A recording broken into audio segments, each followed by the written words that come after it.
I would like to start off with the statistics for the industry as at 25th June, which is today. At the moment, we have at the workplace and screened on a daily basis about 272,770 employees. And of those, we have had to conduct 15,994 tests, and those yielded positive cases amounting to 1,796. We unfortunately have had to record we've recorded 6 deaths since the beginning of the COVID epidemic. Of the 1,796, we have about 666 that have already recovered. On our testing rates, we continue to have higher testing rates, with the mining testing rate being about 3.78% compared to the South African rate of 2.39%. And next slide, we're looking at the spread of, the cases in terms of geographically and also commodity-wise where they are. In terms of commodities, about 897 cases are in platinum, and about 600 cases are in the gold sector. I need to remind you that platinum has the highest number of employees in the industry, percentage-wise. Again, in the Northwest, the majority of cases are in the Northwest, and that's where most of the platinum mines are. We have 934 cases in the Northwest and 554 in Gauteng. I will not go into the recovered versus death,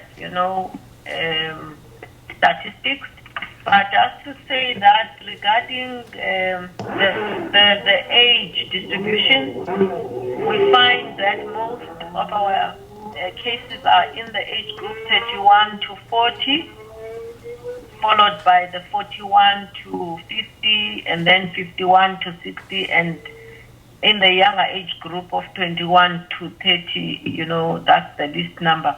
Again, in the industry, we tend to have sort of the average age is around 40-something. And so this could be a reflection of many things we can't conclude yet. It could be a reflection that the employees who were called back tend to be the younger employees. As you might know, we are still in the process in a lot of the platinum and gold mines. We are still in the process of recruiting the rest of the 50% of employees, and it's taking a bit longer than expected. So, for instance, the 270-something employees is not the full complement. We usually have more than 400,000 employees. Another possibility, which again I am saying we don't have science yet. These are the things we need to look at. But some studies have shown that younger people do tend to be the ones who go out and therefore tend to contract the disease compared to older people. On symptomatic versus asymptomatic, we still find that the majority of our cases are asymptomatic, with 66% of people being asymptomatic, and that is at diagnosis, and 54% being symptomatic.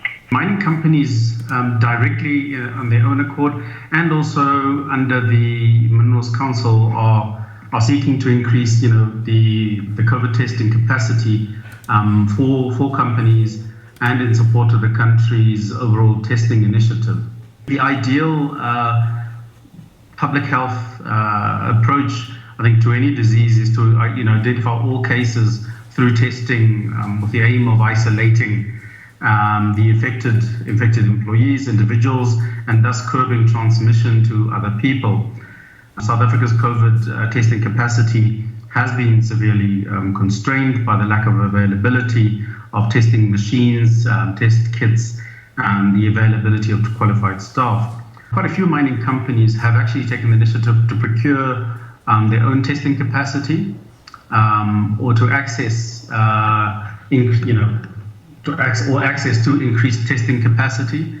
The board of the Minerals Council on the 29th of April decided that we look into how the industry could collaborate to secure greater testing capacity for the industry and the country as a whole.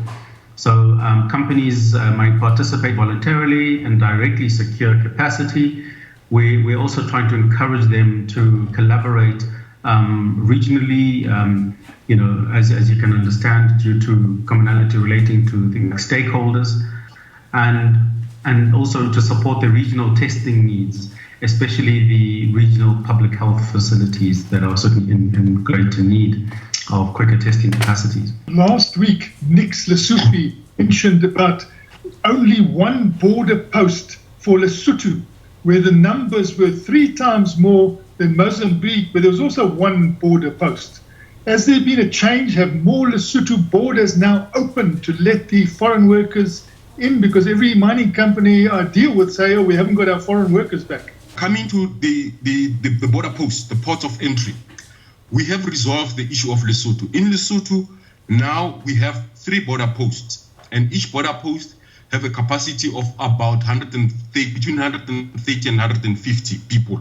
So we can bring in 450 people per day from Lesotho, and we can bring in about 400 people from Mozambique per day. There were challenges, but the challenges were not, should I say, they were simply because of the granularity of information that was requested, which we have provided. In the first instance, like I said, we have sort of believed that if we applied to not joint, they would give us a blanket agreement that the workers can come back and the workers can use their passports and come back as through normal processes. But that wasn't the case, because the principle was that no non-South Africans are allowed to enter the Republic. So if you are to enter into the Republic, you need to apply, and each person must apply in their own right. You cannot apply as a group. So we needed to put list of names, passport numbers, date in which we think they will travel, destination where they are going, the person responsible for them, etc. So those kind of logistics took us almost about 3 or 4 days last week to prepare.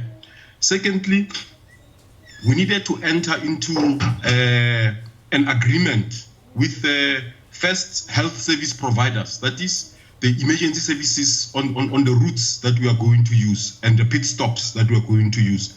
First, we needed to ensure that there's a contract in place, which we need to documentary proof that we must send to NAT Joint to show them that we have procured those services for the health service, the emergency health services, and we also need to provide documentary proof for procurement of mechanical emergencies that can occur. And also we were awaiting the approved route that the SAPS would allow the workers to use. So all those processes really delayed us in terms of the approvals. But as we stand now, we've given them every information that they want, and the only thing that we are waiting for is the go-ahead for NAT Joint for us to proceed.